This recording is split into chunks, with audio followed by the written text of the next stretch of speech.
Hi అండి, అందరూ బాగున్నారా అండి? ఏంటి మంజుష యాస మారిపోయింది అనుకుంటున్నారా? అదేంటండి బాబు, ఈ మధ్య కదా రంగస్థలం అనే ఊరెళ్ళొచ్చాను, బాగా పట్టేసిందండి. మీకు కూడా అంతే కదండి? అంతేనండి, ఇప్పుడు ఎక్కడ చూసినా ఎక్కడ విన్నా రంగస్థలం ముచ్చట్లయితేని ఏ మాటకు ఆ మాట చెప్పుకోవాలి కానండి. ఆ అందమైన ఊరిని, ఆ చక్కనైన పాత్రల్ని అస్సలు మర్చిపోలేకపోతున్నాం కదండి. అయితే ఈ రంగస్థలంకి సంబంధించి చాలామందితో మనం మాట్లాడాం కానండి, ఆ ఊరి ప్రెసిడెంట్ గారితో మాట్లాడే ధైర్యం మాత్రం ఇప్పటివరకు ఎవరూ చేయలేదండి. ఇవాళ నేను ఆ ధైర్యం చేయబోతున్నానండి. నాకు ఇంత ధైర్యం ఎలా వచ్చిందని అనుకుంటున్నారా? రంగస్థలం బ్రహ్మ ఇచ్చారండి. అదేనండి బాబు, మన డైరెక్టర్ సుకుమార్ గారు. ఆయన ఎలాగో పక్కనే ఉన్నారు కాబట్టి చక్కగా ఆయనతోనూ మాట్లాడేసి మన ప్రెసిడెంట్ గారితో కూడా మాట్లాడేస్తాను. మీరు కూడా వచ్చేయండి. మీరు నమస్కారం అండి సుకుమార్ గారు, బాగున్నారా అండి? కంగ్రాచులేషన్స్ అండి. థ్యాంక్స్ అండి. ప్రెసిడెంట్ గారు నమస్కారం అండి. చెప్పులతో వచ్చాను, ఇడ్సేసి రమ్మంటారా? పర్లేదండి. అంటే ప్రెసిడెంట్ ఎక్కడైనా ప్రెసిడెంటే కదండి, అందుకని పర్లేదు కదండి. కంగ్రాచులేషన్స్ అండి మీకు కూడా. సో ఎలా ఎంజాయ్ చేస్తున్నారు సక్సెస్? మేము ఇంకా మునిగి తేలుతున్నాం రంగస్థలం ఊర్లోనే. మీరు బయటకు వచ్చారా, ఇంకా అక్కడే ఉన్నారా? ఖచ్చితంగా. మీరు వేరే సినిమాల్లో కూడా వెళ్ళాలి కాబట్టి వచ్చేసారా? అవునా? ఓకే. సో కలెక్షన్స్ పరంగా అయితే అసలు ఇంక చెప్పక్కర్లేదు, రికార్డ్స్ క్రియేట్ చేస్తోంది. వాటన్నిటికంటే నాకు తెలిసి ఇలా ప్రజల ప్రేక్షకుల గుండెల్లోకి వెళ్ళిపోవడం అనేది ఇంకా పెద్ద సక్సెస్ అని చెప్పాలేమో. సో ముందు రంగస్థలం అనే ఈ కాన్సెప్ట్ అనుకున్నప్పుడు, ఒక 80s ప్రేక్షకుల్ని తీసుకెళ్ళాలనుకున్నప్పుడు, ఇప్పుడు ట్రెండ్ మారిపోయింది, బోల్డ్ అన్ని యూనో మంచి వెస్ట్రన్ కల్చర్ అందరికీ అలవాటు అయిపోయింది. ఎంత మీరు తీసిన సినిమాలో దానికి ఎగ్జాంపుల్ 1 నేను ఒక్కడినే, నాన్నకు ప్రేమతో ఎంత స్టైలిష్గా ఉంటాయి, వాటన్నిటిని సూపర్ డూపర్ హిట్ చేశారు. దాన్ని బట్టి చూస్తే ఇంత రాగా రస్టిక్గా వెళ్తే మన తెలుగు ప్రేక్షకులకి నచ్చుతుందా అని డౌట్ మీకు రాలేదా స్టార్ట్ చేసినప్పుడు? ఎప్పుడు కథ కరెక్ట్గా చెప్తే ఆడియన్ యాక్సెప్ట్ చేస్తాడు అనుకుంటాను నేను ఇప్పుడు. అందువల్ల ఆ కన్విక్షన్ వల్లే ఏ సినిమా చేసినా మనం ఒకవేళ సరిగ్గా చెప్పలేకపోతే ఫీల్ అవుతాం. సో అందరినీ హోల్డ్ చేసేటట్టు మొత్తం సినిమా ఒక 2.5 hours అయినా 3 hours అయినా హోల్డ్ చేసేటట్టు మనం సినిమా చెప్పాము అంటే డెఫినెట్గా సక్సెస్ అవుతామని. సో అలా చెప్తే ఏ పరిస్థితులైనా మనం, అంటే ఎలాంటి వాళ్ళు మంచి బట్టలు వేసుకున్నా వేసుకోకపోయినా, ఎలాంటి లొకేషన్లో తీసినా లేకపోతే ఒకే ఇంట్లో తీసిన సినిమా అనేది ఎప్పుడు తప్పు చేయదు అని. సో ఆ ధైర్యంతోనే ధైర్యం చేశాను కదా. అండ్ జగపతి బాబు గారు, ఖచ్చితంగా నాన్నకు ప్రేమతలో కౌటిల్య లాగా అంత స్టైలిష్గా కనిపించిన మిమ్మల్ని మొత్తంగా మార్చేసి ప్రెసిడెంట్ గారినే చేశారు, ఫణీంద్ర భూపతి కంటే కూడా. సో ప్రెసిడెంట్గా మారడం మీకు ఎలా అనిపించింది? నేను ఎప్పటి నుంచో ఎదురు చూస్తున్నాను. ఓకే, అదే అంటా ఉన్నా చాలాసార్లు ప్రెస్లోనూ, ఇది కూడా చెప్పాను. అందరూ రిచ్ అని నన్ను పోరు చేసేస్తున్నారు, ఎందుకు రిచ్, నేను అన్ని మాస్ కూడా చేశాను, చేయగలను. అది ఆ స్టెప్ సుకుమార్ తీసుకోవడం అనేది I'm really happy. Because really love him director, excellent director. అందరికీ తెలిసిపోయింది, ఇక నేను చెప్పవసరం లేదు మళ్ళీ, ఎస్పెషల్లీ రంగస్థలం. సో ఈ క్యారెక్టర్, ఆ ప్రెసిడెంట్ అనేది ఆ ఫీల్ నాకు ఎప్పటి నుంచో కావాలని కోరుకున్న క్యారెక్టర్ అనమాట. అది డ్రీమ్ కమ్ ట్రూ లాగా తను ఇచ్చాడు. చాలా ఈజీ అని ఆలోచించారు, ఇది నా ఊహలో లేదు అని చెప్పింది. Yeah, I loved it. Character I loved it కాదు, నిజం చెప్పాలంటే జగపతి బాబు ఒక బ్రాండ్ అని ఇవాళ తెలుసుకున్నాను నేను, ఇప్పుడు దాకా కాదు. ఇవాళ క్రియేట్ చేశాడు బ్రాండ్. లెజెండ్ ఓకే అండి, గ్రేట్.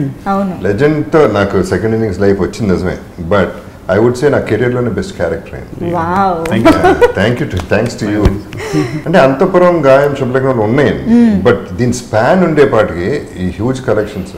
మన డిస్ట్రిబ్యూటర్తో ఎవరు మాడుతుంటే ఎంత వస్తుంది అంటే, సార్ అడగద్దు, మేమేం చెప్పలేము, ఇది ఆగే వరకు ఏమవుతుందో తెలియట్లా, వరదలాగా వాడుతుంది డబ్బు, అలా వస్తుంది అన్నాడు. ఆ వార్త ఎంతకాలం అయింది. డిస్ట్రిబ్యూటర్ పాప 6 నెలల నుంచి డబ్బులు రావట్లేదు. ఈ సినిమా అట్లా వస్తున్నాయి డబ్బులు. So what else do you want? అసలు నేను లేని పిక్చర్లో, సినిమాలో లేను. అందరూ కొత్త వాళ్ళు కొట్టి చరణ్ అనుకున్నారంట. అవునా? ఫస్ట్ లో అంటే చరణ్ మా యూఎస్పీ అంటే తను స్టార్. సో తను పెట్టుకుని మిగతా అందరూ కొత్త వాళ్ళతో అయితే ఈజీగా అయిపోతుంది, ఎక్కడికైనా షూట్ చేసేయచ్చు, పాపకొండైనా షూట్ చేసేయచ్చు, ఎంతవరకు ట్రావెల్ చేయొచ్చు. అందరికి అంటే రస్టిక్ గారు రాగా అనుకున్నప్పుడు ఎలాగైనా షూట్ చేయొచ్చు అనుకున్నాను యాక్చువల్గా. కానీ ఒకసారి ఎందుకో జగపతి గారు కాల్ చేశారు వేరే విషయానికి, మధ్యలో ఆయన కనెక్ట్ ఆయన అంటే it's like is very so, అంటే హీ సో స్వీట్, అంటే నాకు తెలుసు, నాకు బ్యాక్ పెయిన్ ఉందని తెలుసు. ఏంటి తనకున్న ఒక ఎవరైతే ఫిజిషియన్ ఉంటే నాకు తగ్గింది, నీకు తగ్గుతుందేమో చూడు అని తను పంపించడం, ఇట్లా చిన్న కనెక్షన్ ఉంది. ఆయన నుంచి సెట్ తీసుకోవడం అంతా సడన్గా అనిపించింది. నాన్న ప్రేమతో ఇంత స్టైలిష్గా ఉన్న విలన్ సడన్గా ఒకవేళ విలేజ్లో ఆపోజిట్లో ఒక పంచి కట్టుకుని ఉంటే అని ఆ గ్రే హెయిర్తో ఆయన అలా కూర్చుని ఉంటే చుట్టు కాలుస్తూ అని ఒక విజువలైజేషన్ రాగానే ఒక అనిపించింది, ఇట్స్ భలే ఉంటుంది, చాలా బాగుంటుంది అనగానే. ఆయన ఫోన్ చేయకపోయి ఉంటే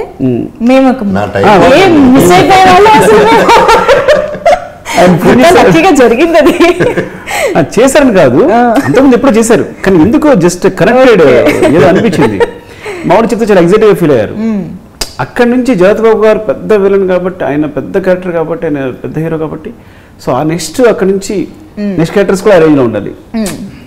సో ఆ విధంగా మొత్తం ఈ క్రూ అండ్ కాస్టింగ్ అంతా కూడా ఆయన వల్లే సెట్ అయింది సినిమా అంతా కూడా. ఇటు సిట్టి బాబుని ప్రెసిడెంట్ గారిని బ్యాలెన్స్ చేయడానికి మిగతా కాస్టింగ్ అంతా రావాల్సి వచ్చింది కంపల్సరీ. ఆయన వల్లే మిగతా కాస్టింగ్ అని ప్రకాష్ రాజ్ గారు ఉన్న సినిమాలో, రంగమ్మత్తు ఉన్న, రోహిణి గారు, నరేష్ గారు ఉన్న ఫాదర్ మదర్ కింద. బికాజ్ జగపతి బాబు గారి ప్రెసిడెంట్ అంటే మదర్ ఫాదర్ కొంచెం ఆ స్టేజ్ ఉండాలి.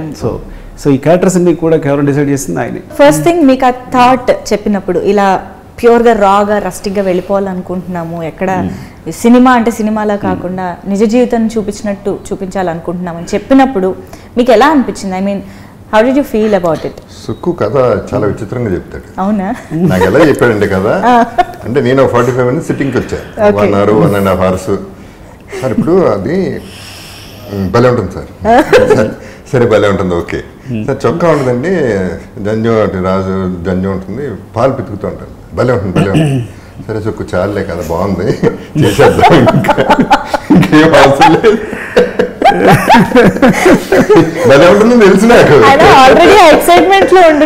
అంటే నేను నసుకున్నా ఇలా క్యారెక్టర్ ఇలా చెప్పబోతానంటే ఆగా నేను చేస్తున్నా వెళ్ళిపోయింది చెప్పదు నాకు అన్నారు. ఈ ఒక్క సినిమాకి కాదు సుక్కు, నేను ఎప్పుడు చెప్తా కథ చెప్ప, మాకు డేట్లు చెప్పంతే, ఏదైనా ఎప్పుడేం చేసేస్తా, సమస్య. 45 minutes ఇచ్చిన టైంలో మీకు 5 నిమిషాల్లో కన్వే చేసేసారు. నమ్మకంతో కూడా 2 సీన్లు చెప్పాను. ఒక సీన్ చెప్పబోతుంటే ఇంకా చెప్తుంటే బాగా కాస్ట్యూమ్ ఏంటి, ఏం చేద్దాం, నెక్స్ట్ గెటప్ ఏంటి అన్నారు. అదే సెట్స్ కి వచ్చాక షాక్ తగిలిందంట కదా. తారక్ చేసిన పని అది, తన తప్పు కదా సార్, తారక్. సో ఈ సినిమాలో అలాంటి షాక్ లేని తగలలేదు కదా? Very clear. దానికంటే ఈజియర్ అనిపించింది అండి నాకు ఈ సినిమాలో యాక్ట్ చేయడం సుక్కుతో. నాకు తెలిసి టేకులు కూడా ఎవరికి ఎక్కువ టేకులు పట్టలేదు, ఎక్కువ టేక్స్ లేవు. బికాస్ హీ డిసైడెడ్ ఇలా ఈ క్యారెక్టర్స్ ఫిక్స్ అయ్యాం, ఇలా ఉండాలనుకుని చిన్న బడ్జెట్ పెడదాం అనుకున్నాం. ఇంకా నేను మళ్ళీ పెట్టాలని కూడా చెప్పలా. చాలా వరకు ఆయన అడిగారు, ఇది ఇలా ఉంటే బాగుంటుందా, ఇది ఉంటే బాగుంటుందా అని. హీ సెట్ హిమ్సెల్ఫ్ చాలా వరకు ఇది చేద్దాం ఇలా అని. సో ఓవరాల్గా అన్ని డిసైడ్ అయిపోయిన తర్వాత ఇంకెప్పుడు నేను తీసుకోలే. ఒకసారి మాట్లాడితే యాక్షన్ అంటే కట్ అంతే. ఇంకా మళ్ళీ ఎక్స్ప్లెయిన్ చేయండి, మళ్ళీ సీన్ ఎక్స్ప్లెయిన్ చేయడం కానీ, వెళ్ళి ఇది కావాలని అడగడం కానీ అంటే లేకుండా పోయింది. ఇంకా ఆయన అప్పుడప్పుడు చిన్న దగ్గు పెట్టుకోవడం, సో అవన్నీ ఆయన ఎడింగ్స్ అవన్నీ, వాకింగ్ అవన్నీ కూడా చేసిన తర్వాత వాకింగ్ జగపతి బాబు గారు, మిమ్మల్ని చాలా వెరైటీ ఆఫ్ క్యారెక్టర్స్ లో చూస్తూ వచ్చాము. మీరు అన్నట్టు క్లాస్ అండ్ ఫ్యామిలీ మూవీసే కాకుండా ఇలా రాన్ రస్టిక్ గా కూడా చాలాసార్లు చూసాం. కానీ ప్రెసిడెంట్ అంటే ఇలా ఉంటాడు అన్నట్టుగా ఒక భయంకరంగా జస్ట్ ఒక లుక్తో, ఒక బాడీ లాంగ్వేజ్తో, అండ్ ఆ చుట్ట కాల్చే విధానం బాగా ఎక్స్పీరియన్స్డ్గా దాన్ని హ్యాండిల్ చేస్తూ, సో ఇవన్నీ ఎలాగా మీరు యూనో తీసుకురాగలిగారు? చుట్ట అసలు నేను ఫస్ట్ సిగరెట్ స్టార్ట్ చేసిందే చుట్టతో. అవునా? ఓకే, ఇది కూడా మాకు తెలుసుకోవాలి. అది కూడా ఎవరు కాల్ చేసిన చుట్ట, అప్పుడు 14 ఏళ్ళు. 14. ఓకే. అండ్ యాక్చువల్లీ ఒక రకంగా మా తాతగారిని గుర్తు తెచ్చుకుని నేను, ఆయన పక్క అక్కడ ఉండేవారు కదా, అది కొంతవరకు అది మైండ్లో పెట్టుకున్నాను నేను, అది వర్కౌట్ అవుతుంది. ఆయన కూడా జనరల్గా వచ్చేటప్పుడు అనౌన్స్మెంట్ అనమాట, నేను వస్తున్నాను అంటానికి అంటాడు, వినపడిపోతుంది, ఎలైట్ అవ్వాలి అందరూ. సో చిన్నగా అది ఇది తెలుసు కాబట్టి కొంత ఉంది, అవగాహన ఉంది. కానీ కొన్ని ఆనవాయితీలు ఏవైతే మీరు కొంచెం సింబాలిక్గా చూపించారో, చెప్పులు విడిచేసి రావాలి, గ్లాసు కప్పు కడిగి వెళ్ళాలి, ఇలాంటివన్నీ అంటే తెలియకుండానే ఆడియన్స్లో ప్రెసిడెంట్ అంటే ఒక భయాన్ని క్రియేట్ చేయడంలో బాగా హెల్ప్ అయ్యాయి అనిపించింది. బట్ అవన్నీ మీరు ఎక్కడైనా గమనించారా? నిజంగా ఊర్లో ఒక ప్రెసిడెంట్ దగ్గరికి వెళ్ళాలంటే ఎలా ఉంటుంది, ఇలాంటివన్నీ మీరు ఎప్పుడైనా దగ్గర నుంచి చూసారా అవన్నీ? గ్లాస్ కడగడం అనేది ఇప్పుడు ఉంది. ఓకే. నా చిన్నప్పుడు ఉండేది గ్లాస్ కడగడం అనేది. సో అది నా ఎక్స్పీరియన్స్ అయ్యాను నేను యాక్చువల్గా. అంటే నేను అలాగే చెప్పిన ఏంటంటే మా ముందు ఒక నాకు తెలిసి ఉండగా 70s ఒక 8 years బ్యాక్ ఉండేదంట అలా చెప్పేవారు. సో ఇంకా దారుణం ఏంటంటే ఒక వీధిలో నడిచెళ్ళాలంటే వెనకాల తాట కట్టేవారంట. ఆ ప్రెసిడెంట్ ఇంటి వీధిలో ఒక స్ట్రీట్లో నడుచుకుంటూ వెళ్తూ ఉంటే కనుక అంటే ఆ స్ట్రీట్ నడుచుకుని వెనకాల తాటకు కడితేనంటే అడుగులు ఉంటాయి కదా, అడుగులు ఈ తాటకు రాసుకుంటూ పోద్ది కదా, సో అడుగులు చిరిగిపోతాయని, సో అడుగులు కూడా మిగలకూడదని. సో ఇంత దారుణంగా ఉండేది కస్టమ్స్ అన్ని కూడా. సో ఇవన్నీ తెలుసుకున్నవి ఇక్కడ కథకి తగ్గట్టుగా అడాప్ట్ చేసుకున్నాం అంతే. అంటే ఆయన అంటే ఆ ఫియర్, భయము, రెస్పెక్ట్ అదంతా ఉండాలని చాలా మంది అదే అన్నారు, సుకుమార్ గారు రూట్స్ నుంచి ఈ కథ బాగా తీసుకొచ్చారు అని చెప్పేసి. సో మీరు అలాంటివి ఏమైనా చూసారా పర్టికులర్లీ? చెప్పులు నేను విన్నాను. ఓకే. చెప్పులు ఇన్ఫ్యాక్ట్ కొంత ఫాలో అయ్యేవారు కూడా నేను చూసినప్పుడు కూడా. సో అది తెలుసు నాకు. అదే ఆథెంటిసిటీ ఎక్స్ట్రాడినరీ అన్నది. ఆథెంటిసిటీ ఇన్ఫ్యాక్ట్ సెట్ కూడా ఇక్కడ వేయటం అనేది ఆథెంటిసిటీ తేవటం. ప్రతి క్యారెక్టర్ నాకు చిన్న చిన్న క్యారెక్టర్లు కూడా గుర్తండి. అట్లీస్ట్ 17-18 క్యారెక్టర్ల పేర్లతో చెప్పగలను. అది జనరల్గా ఏ సినిమాకి జరగదు. అది అంటే ప్రతి చిన్న క్యారెక్టర్ కూడా రిజిస్టర్ అయిపోయింది మైండ్లో. నిజంగా అంటే director talent, that is where it stands. అవును, నిజంగా ఎవరి పేరు తీసుకొచ్చినా భలే చేశాడండి, భలే చేసిందండి, ఇలాగే వచ్చేస్తుంది రంగస్థలంకి సంబంధించి. సో మీకున్న కాంబినేషన్ సీన్స్ ప్రకారం చిట్టిబాబు, కుమార్ బాబు, సో వీళ్ళిద్దరి కాంబినేషన్ సీన్స్ మీకు వచ్చినప్పుడు ఆబ్వియస్లీ రామ్ చరణ్ ఒక you know super star, mega power star రేంజ్లో ఉంటూ కమర్షియల్ సక్సెస్లు అందుకుంటూ అలాంటి ఒక గెటప్, ఆ యాస, బాడీ లాంగ్వేజ్, తనని చూడడం మీకు ఎలా అనిపించింది? రామ్ చరణ్ నిజం చెప్పాలంటే అండి ఫస్ట్ టైం నాకు బాగా నచ్చాడు. Performance extraordinary performance. ముద్దొచ్చేసాడు, భలే ముద్దుగా అనిపించాడు. అండ్ ఏం సిన్సియారిటీతో చేశాడు. అండ్ చెప్పేది నేను ఎక్కువ చూడలేదు, బట్ అన్ని టేక్ వన్లే. ఎక్కడ చూస్తుంటే అయ్యో పాపం అనిపిస్తుంది. ఒక పక్క నన్ను నేను చెప్పేసుకోవాలనే ఫీలింగ్ వస్తుంది ప్రెసిడెంట్ని. నాకు తెగ నచ్చింది, బాగా నచ్చాడు. నాకు విపరీతంగా నచ్చాడు. నాకే కాదు, లక్షల మంది ఇప్పుడు ఇవాళ అది మారుతున్నారు. చిట్టిబాబు అనే క్యారెక్టర్ అసలు హైలైట్ అయిపోయింది, మామూలుగా చేయలేదు. సుక్కు అన్నట్టు ఇంతవరకు ప్రాపర్ క్యారెక్టరైజేషన్ తనకి పడలా, ఈ సినిమా పడింది. సో దాన్ని చూపించేశాడు, తన టాలెంట్ ఏంటనేది, తను ఏంటనేది నిరూపించేశాడు. నాకు మనం మాట్లాడింది అబద్ధం చేస్తానేమో అని అనుకుంటున్నాను. ఇంతవరకు తను చేసిన సినిమాలన్నీ కూడా అంటే చాలా మంచి సినిమాలు ఉన్నాయి, చాలా అద్భుతమైన సినిమాలు ఉన్నాయి. నేను ఆ ఉద్దేశం అంటున్నా నేనంటే కొంచెం హైపర్గా చేయాలనుకున్నాను, హైపర్గా చేయాలనుకున్నాను. అంటే ఉన్నా కానీ సెటిల్గా లేకపోతే ఇంకొంచెం ఇదిగా ఉన్నాయి. కాకుండా నేను ఏమవుతానంటే ఈ క్యారెక్టర్ ద్వారా హైపర్గా చేయించాలనుకున్నా. అంత హైపర్గా లేకపోతే చేసి ఆరేటు లేక అట్లా ఇలా ఉంటాయి కదా క్యారెక్టరేషన్స్. ఇప్పుడు నానకంతా ఉంది, తారక్ క్యారెక్టరేషన్ తీసుకుంటే సెటిల్గా ఉంటుంది. ఇవన్నీ అనుకోండి, మహేష్ గారి క్యారెక్టరేషన్ ఆయన క్యారెక్టర్ తీసుకున్నా సరే సెటిల్గా ఉంటుంది. సో నా ఉద్దేశం అది కాదు, క్యారెక్టరేషన్ అనేది ఏంటంటే కొంచెం హైపర్గా చేయలేదు, చేయలేదు ఇంతవరకు తను అని నా ఉద్దేశం. కానీ చిట్టిబాబు క్యారెక్టర్ని ప్రతి ఒక్కళ్ళు ప్రేమించేసే విధంగా మలచడం అనేది చాలా చాలా అద్భుతంగా జరిగింది. అతను ఒక అద్భుతమైన మనస్తత్వం. ఆ సీన్ ఉంటుంది, నరేష్ గారు అందరూ పంచాయతీ వచ్చినప్పుడు పొలం రాసిచ్చేస్తాం అదేది అని చెప్తూ ఉంటారు. అంటే రామ్ చరణ్కి రాసివ్వం అన్నట్టు వినిపించేలాగా మీకు ప్రెసిడెంట్ సిబ్బందికి అందరికీ కూడా రాసిస్తాం అన్నట్టుగా ఆ సీన్లో వచ్చే జాలి అదంతా భలే క్రియేట్ అయింది. సో హౌ అసలు ఎలా ఆలోచించగలిగారు అవన్నీ, ఆ ఇన్నోసెన్స్ తీసుకురావడం అనేది మాకు అనిపించింది అనమాట. సో ఆ సీన్కి ఏదైనా ఇలా ఆలోచించారా? కథనే ఇన్స్పైర్ చేస్తుంది అంటారా? క్యారెక్టరేషన్స్ పక్క ఫిక్స్ అయిపోయినాయో, ఈ క్యారెక్టరేషన్ లాంటిది ఈ క్యారెక్టరేషన్ లాంటిది ఫిక్స్ అయిపోయిందో, మనం ఒక సీన్ అనుకున్నప్పుడు ఆ సీన్ అనుకుంటాం అంటే హీరోకి అవమానం జరగాలి, హీరో ఫ్యామిలీకి అవమానం జరగాలి, కానీ అది హీరోకి తెలియకూడదు, అంటే వాడికి వినిపించకూడదు. తర్వాత ఎవరో ఫ్రెండ్ చెప్పాలి, ఎవరి ద్వారా తెలియాలి, తెలిసిన తర్వాత వాడు కోపం వచ్చి అంటే ఆడిని వెయిట్ చేస్తుంటాడు ఎప్పుడు ఏం జరుగుతుంది అనేది. ఇది ఫార్ములా, టోటల్ సీన్ ఫార్ములా ఇది. ఇందులో ఏం డైలాగ్స్ వస్తాయా లేకపోతే సీన్ ఎలా ఉంటుందా అనేది తర్వాత విషయం. ముందు సీన్ ముందు ఫార్మ్ అనుకుంది ఏంటంటే ఇలా వినపడదు అనగానే ముందు రాగానే సీన్ వచ్చేస్తుంది. నాకైతే నేను వినపడదు అనగానే ఏదో హీరో ఇంటి ఫ్యామిలీ ప్రాబ్లం జరిగితే వాడి కళ్ళ ముందు కూడా తెలియకపోతే తర్వాత ఎవరైనా చెప్తే తను రియాక్ట్ అయితే ఇది వచ్చింది ఎలా ఉంటుందని ఫార్ములా వచ్చేస్తుంది. ఇప్పుడు దాన్ని బట్టి కన్స్ట్రక్ట్ చేసుకుంటూ వెళ్తాం. వావ్, కానీ అది భలే అనిపించింది అందరికీ కూడా. ఎపిసోడ్ మొత్తం అదిరిపోయింది. సో అక్కడ ఇంకో విషయం చెప్పాలి, నాకు ఎయిటింగ్ రూమ్లో నన్ను ఎంత మాయ చేస్తారంటే, నేను మన కూడా చెప్తున్నా, యాక్చువల్గా మంచి వైట్ షర్ట్స్ ఉంటాయి అందులో. ఓకే, పంచాయతీ ఫస్ట్ షాట్ ఎలా ఉంటుందో అలాంటి వైట్ షర్ట్స్ ఉంటాయి. సో ఎంత నచ్చేసిందంటే ఆయన క్యారెక్టర్ కానీ, ఆయన ఆహార్యం కానీ, ఇంకా ఎటు చూసినా ఎడిట్ చేసేటప్పుడు నేను ఇటువైపు నుంచే కట్ చేశాను షార్ట్. అది ఎలా అయిపోయింది, ఆయన ఇలా తిరిగినా, ఈ సైషన్ ఉన్నా, ఆయన ఫేస్ ఇలా తిరిగినా ఇదంతా బాగుంది. మనకి అంటే సీన్ చెప్తే ఈయన పవర్ అంతా ఇటు నుంచే ఉంది, ఇటు నుంచే ఉంది, అటు నుంచి పవర్ లేదు అని మొత్తం ఆయన రతన్ గారు గొడవ, ఒక వైట్ షర్ట్ పెట్టలేదు నువ్వు అని. సో నేను చూసి అన్ని ఇటే కట్ చేశాను. ఈ రోజు నుంచే మొత్తం క్రౌడ్ ఉంటుంది అనమాట. అట్లా ఇలాగైతే ఎలాగండి. మొన్న గెలిచినప్పుడు అడిగా, సుకు ఎక్స్పెక్ట్ చేసావు హిట్ అని. నేను ఎంత ఎక్స్పెక్ట్ చేయలేదండి అని. అంటే నేను అవి చెప్పా, ఏమనుకోవచ్చు సుకు, నేను సగం బ్రెయిన్ ఇంట్లో పెట్టొచ్చావా, అందుకనే అందరికీ అర్థమైంది. దాంట్లో ఇక్కడ ఎందుకు చెప్తున్నానంటే ఈ మాట, అండర్ కరెంట్ లో నా క్యారెక్టరైజేషన్ ఉంది. మొన్న అడిగినప్పుడు క్లైమాక్స్ గురించి ఒక చిన్న డిస్కషన్ వచ్చింది బయట, ఇంకా బెటర్ గా ఉండాలి, మరి తనకి వర్క్ వచ్చిందో లేదో నాకు తెలియదు, తను చంపటం చిన్న ఫైట్ ఏదో అది ఇది అని చెప్తే నేను అది అడగలేదు, నాకు వచ్చింది చాలు, ఐఎమ్ హ్యాపీ అబౌట్ ఇట్, ఎక్కువ అడగను. కానీ బట్ జనరల్ గా అడిగినప్పుడు ఆ పావం చెప్పు నా క్యారెక్టరైజేషన్ అది చాలా అద్భుతంగా ఉంది. నేను అదన్నాను, నేనేమన్నాను సుకు, ఇది బయటికి చెప్పాలి మనం. నేను అండర్ కరెంట్ లో నువ్వు దాచేస్తే కుదరదు, అది మన ఆడియన్స్ క్లియర్ గా చెప్తే ఇంకా కనెక్ట్ అవుతారు. నాకే ఆర్టిస్ట్ గా అనిపించింది తను చెప్పిన తర్వాత ఇంత ఆలోచించాడని. ఓకే, మాకు కూడా తెలుసుకోవాలి అయితే. అంటే ఇప్పుడు ఆయన ఐస్ చూస్తే కనుక లెన్స్ పెట్టుంటాం, చూస్తే చూడండి కరెక్ట్గా చూసాను అంటే పాము రెఫరెన్స్ గా తీసుకున్నాను. ఒక నల్ల త్రాచు కోసం హీరో వెతుకుతూ ఉంటాడు, అలా త్రాచు పాము ఆయన అనమాట. సో పావును పూజిస్తాం మనం, అందుకనే బిగినింగ్ లో 7 చేత దండం పెట్టిస్తాం కదా. సో అక్కడ స్టార్ట్ అవుతుంది క్యారెక్టరేషన్.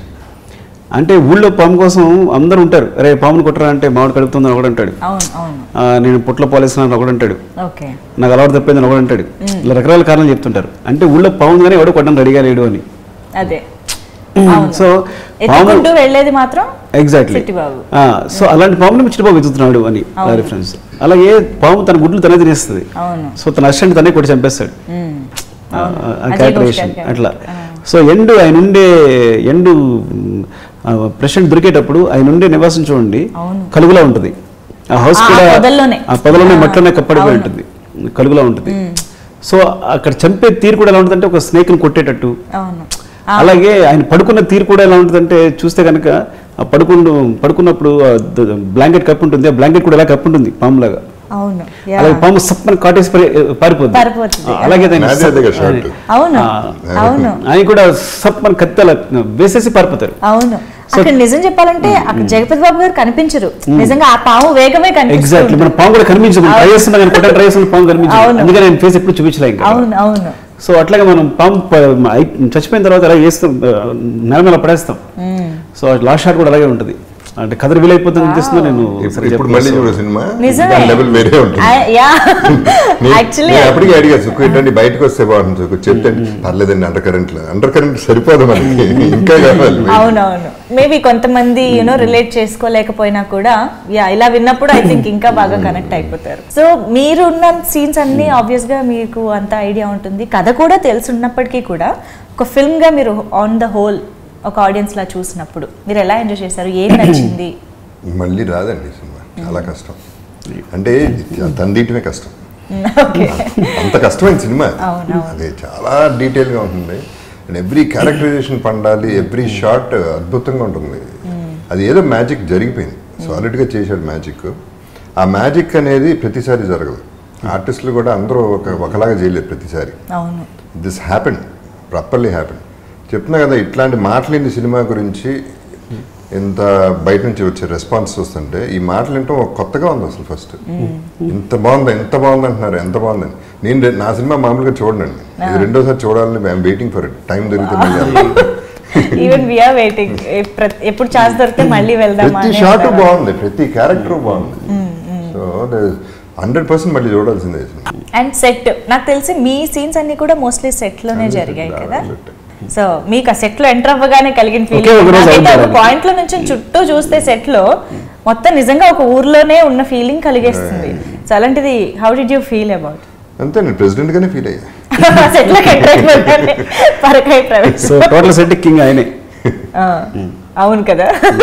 నిజంగా దట్ ఆథెంటిసిటీ మేడ్ పీపుల్ అందరినీ బాగా కనెక్ట్ అయిపోయేలాగా, ఇన్వాల్వ్ అయ్యేలాగా.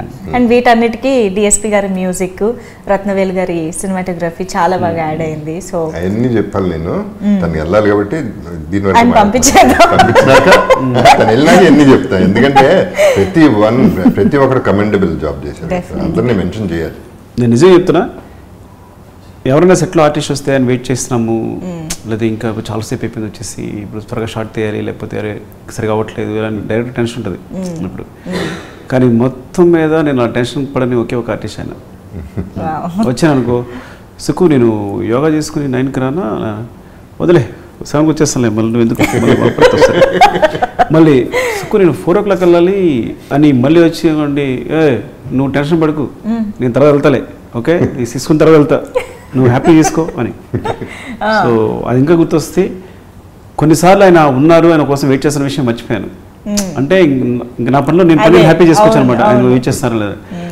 ఆయన ఒక సీన్లో మొత్తం మేకప్ అంతా మొత్తం దెబ్బలు తిన్న మేకప్ ఉంటుంది, అది అడిటివ్ చెప్తున్నా, అంటే మ్యాటర్ వీళ్ళు చేయకూడదు చెప్తున్నా.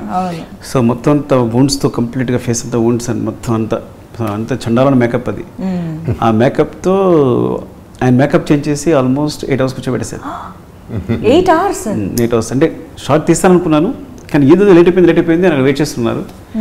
బట్ మళ్ళీ వెళ్తే ఓకే నో ప్రాబ్లం, నేను ఇలాగే పడుకుంటాను, నో ప్రాబ్లం ఇలాగే ఉంటాను, నేను పని చేసుకోను వచ్చిన తర్వాత అని. సో తర్వాత ఎప్పుడో మధ్యాహ్నం షార్ట్ తీస్తే అంతే, ఒకసారి హీ బిలీవ్స్ ఆయన ఇంకా మొత్తం ప్రాణం పెట్టేస్తారు.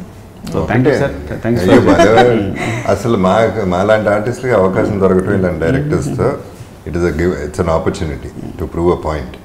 అట్లాంటి ఛాన్స్ దొరికినప్పుడు అటువంటి డైరెక్టర్స్ని దగ్గరికి కూడా వెళ్ళకూడదని నా ఫీలింగ్. నేను అందుకనే కనపడేవాడిని కూడా కాదు, కనపడితే మళ్ళీ దానికి వెయిట్ చేస్తున్నాడా, హింట్ ఇస్తున్నాడా, ఎక్కడో ఉండేవాడిని. ఓకే, కానీ లేదు, మీలాంటి ఆర్టిస్ట్ దొరకడం టాలీవుడ్ అదృష్టం సీరియస్గా. At least at this point of time అసలు ఇంత వెరైటీ ఆఫ్ కథలు రావడం, క్యారెక్టర్స్ క్రియేట్ చేయడం, దానికి మీలాంటి ఆర్టిస్టులు ఉండి ప్రాణం పోయడం అనేది నిజంగా ప్రేక్షకులుగా మా అదృష్టం అని చెప్పాలి ఈ పీరియడ్ ఆఫ్ టైం. చిట్టిబాబు క్యారెక్టర్లో చరణ్ తప్ప ఇంకెవరైనా ఎందుకు ఎలాగే ఉంచుకోలేను, అవును ఆ క్యారెక్టర్లో ఆయన తప్ప ఇంకెవరిని ఉంచుకోలేను. మీరు చెప్పండి, ఎవరైనా ఒక ఎగ్జాంపుల్ చెప్పండి. నో వే అండి, నిజంగా ఈ సినిమాకి సంబంధించి సంహవ్ చాలా వరకు క్యారెక్టర్స్ ని అలాగే ఫీలింగ్ వచ్చింది, వీళ్ళు తప్ప ఇంకా అది ఎవరు చేయలేరు అన్నట్టుగానే వచ్చింది. సార్ ఎప్పుడైనా డిడ్ యూ ఎవర్ థింక్ అంటే సుకుమార్ గారు will come up with this kind of a script అని ఎప్పుడైనా అనుకున్నారా, ఎక్స్పెక్ట్ చేశారా మీరు? ఎప్పుడు ఎక్స్ట్రాడినరీ ఫిల్మ్ తీస్తాడని తెలుసు నాకు అంతవరకు. అంటే ఈ విలేజ్ ఇది పర్టికులర్గా నేను ఎక్స్పెక్ట్ చేయలేదు. నేను చెప్పగానే అందుకని ఎక్సైట్ అయింది. నాకు చేంజ్ ఉంటుంది. అండ్ దీన్ని తను సెంటిమెంటల్, బాగా సెంటిమెంటల్ మనిషి, కనపడకపోవచ్చు, బట్ ఈ ఫీల్ ని బాగా చూపించగలరనే నమ్మకం నాకైతే ఖచ్చితంగా ఉంది. ఓకే. సో రాజమౌళి గారు అన్నారు కదా, సుకుమార్ గారు కనుక ఎమోషన్ ని బాగా తీసుకొని చేయగలిగితే ఇంకా అసలు చాలా కష్టం అయిపోతుంది అందరికి అనేసి.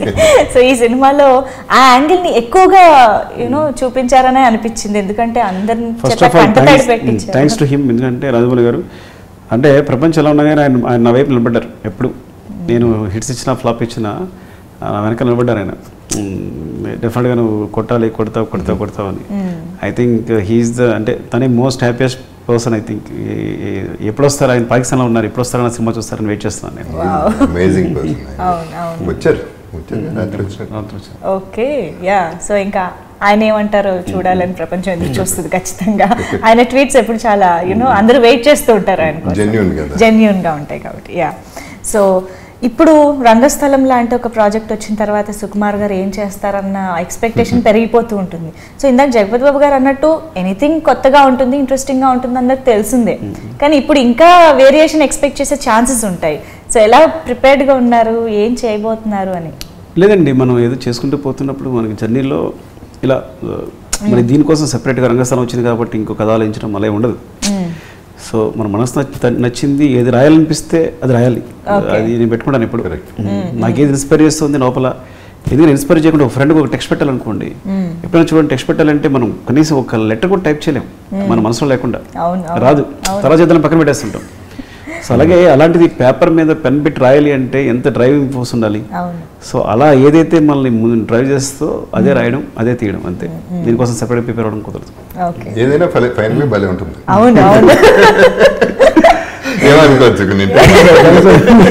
కానీ ఇంత అద్భుతమైన సినిమా బయటకు వచ్చే ప్రాసెస్ లో సుకుమార్ గారు కావాల్సిన టైం తీసుకుంటారు అన్నది మాత్రం ఐ మీన్ అట్లీస్ట్ ఈ సినిమాకి రామ్ చరణ్ గారి దగ్గర నుంచి యూనో వచ్చిన పాయింటే.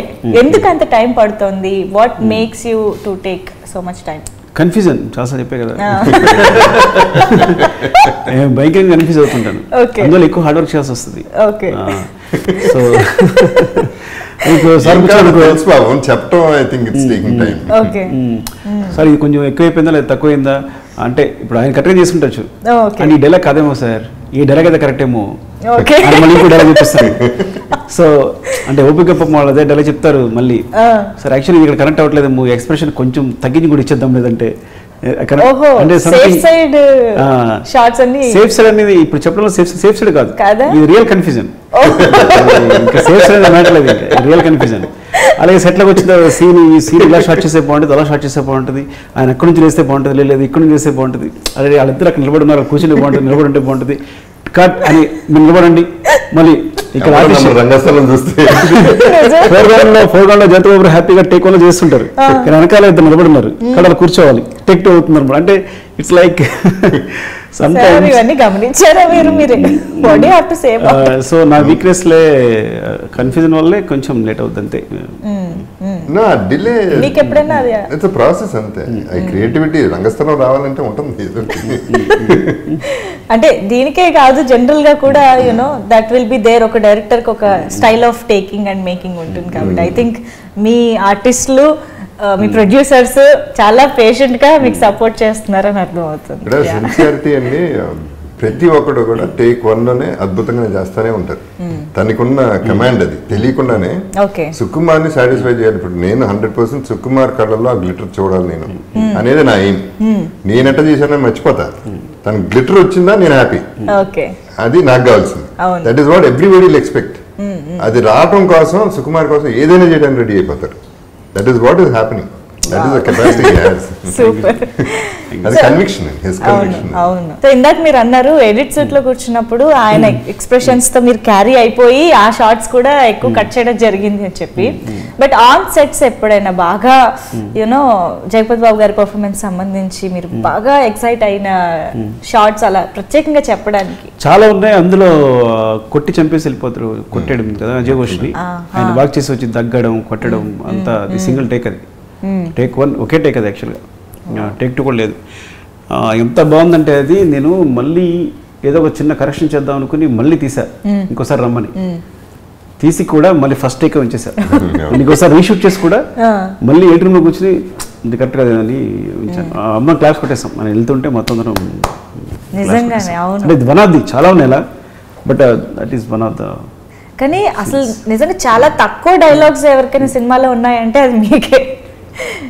Only that body language and ఆ ఎక్స్ప్రెషన్స్ తోనే మొత్తం భయం తీసుకొచ్చారు అండ్ మీలోని భయాన్ని చూపించారు. ఇందాక సుకుమార్ గారు అన్నట్టు ఆ సీన్ లో that fear starts from there కదా మీలో. సో ఫెంటాస్టిక్, సీరియస్లీ మేము ప్రతి షాట్ ని కూడా అలా మర్చిపోలేకపోతున్నాము. So thank you. అవును, సో ఆయన చూస్తేనే ఒక లుక్ ఇస్తేనే భయపడాలి, ఇంకా ఆయన మాటలతో చెప్పేది ఉండదు. సో ఆయన లుక్లోనే చాలా ఎక్స్ప్రెస్ అవ్వాలి, అందుకని తక్కువ డైలాగ్స్ అంటే అలా ఉన్నప్పుడే ఆ భయం కంటిన్యూ అవుతుంది. ఆయన ఎక్కువ మాట్లాడడం మొదలైతే ఏంటి అర్థమైపోద్ది, ఆడియన్స్ కూడా ఎక్కువ మాట్లాడతారు. సో అందుకని అట్లా కొంచెం మైత్రి మూవీ మేకర్స్ గురించి దే ఆర్ వండర్ఫుల్ ప్రొడ్యూసర్స్. ఈరోజు ప్రోడక్ట్ వచ్చింది అంటే కనుక ఊరికి రాలేదు, ఇట్స్ నాట్ ఏ లక్, అలా కాదు. అంటే they know the freedom of the creativity.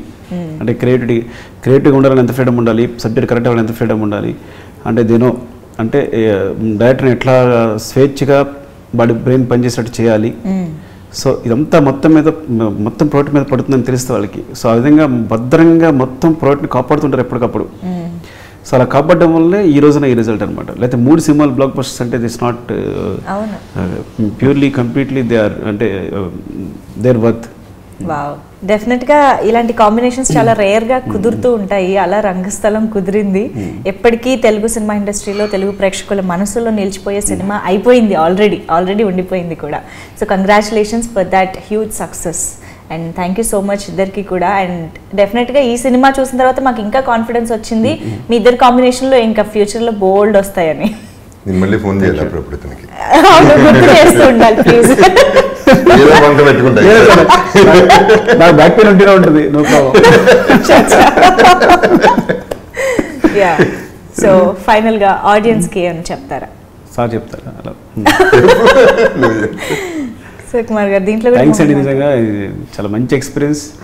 ఇంత ప్రవాహం లాగా థియేటర్స్కి అందరూ వెళ్ళడం, చాలామంది ముసలాళ్ళు మెయిన్ ఏంటంటే చాలామంది ఓల్డ్ పీపుల్ కాల్ చేయడం, సెపరేట్ టెక్స్ట్ వాయిస్ టెక్స్ట్లు పెట్టారు నాకు చాలామంది ఎక్కడి నుంచో ఫార్వర్డ్ అయ్యి. అంటే వాళ్ళు ఎలా ఫీల్ అవుతున్నారు అంటే మొత్తం అంటే ఆ ఏజ్ వాళ్ళు సినిమాకి రావడం, సినిమా చూడడం, అందరితో పంచుకోవడం. సో నిజంగా నాకు చాలా ఓవర్వెల్మింగ్, సీరియస్గా చాలా చాలా ఆనందంగా ఉంది. అట్ ద సేమ్ టైం ఇంకా అందులో అంటే ఏదో ఒక మాయలా ఉంది అంతా, నాకు ఇంకా ట్రాన్స్లా ఉంది. ఇంకా థ్యాంక్స్ అండి, thank you very much. Thanks Jagapathi Babu గారు. మనం త్వరగా మాట్లాడుకుందాం. టు ద ఆడియన్స్ ఈ సెక్షన్ వేరేగా ఎలాగో చెప్పేసి. ఐ వుడ్ సే సుకుమార్ నుంచి ఒక ఎక్స్ట్రాడినరీ ఫిల్మ్. మీకు ఒక పండగ తను ఇచ్చాడు, ఆ పండగని ఎంజాయ్ చేయడం ఎలా అనేది మీకు తెలిసింది, మాకు ఎంజాయ్మెంట్ ఇచ్చారు. అంతకంటే ఎక్స్పెక్ట్ చేయలేము ఆడియన్స్ నుంచి. ఇంతకంటే ప్రేమ రంగస్థలం ఊరు మీద, మా మీద, ఊరి జనం మీద చూపించిన ప్రేమ చాలా గొప్పది. ఎవడో అన్నాడు ఈడు మగాడ్రా బుజ్జి అని. అసలు అదేంటో నాకు అర్థం కాదు. నా లైఫ్లో చైనీ అన్ని సినిమాల్లో చేస్తున్నాను. నా ఒరిజినల్ క్యారెక్టర్ మొత్తం పోయింది. మా అమ్మ అంటుంది ఏంటయ్యా బాగా పెంచా కదా ఎట్ట తయారయ్యా. Bad guy, so kind, so soft జీవితంలో. అవును. Yeah, thank you so much. Thank you. Hello, this is your Nandu. Please do subscribe to New Waves Media. ఇలాంటి మరిన్ని మంచి వీడియోలు కావాలని కోరుకుంటున్నారా? అయితే పక్కనే ఉన్న గంట సింబల్ను క్లిక్ చేయండి. అలాగే సబ్స్క్రైబ్ చేయండి.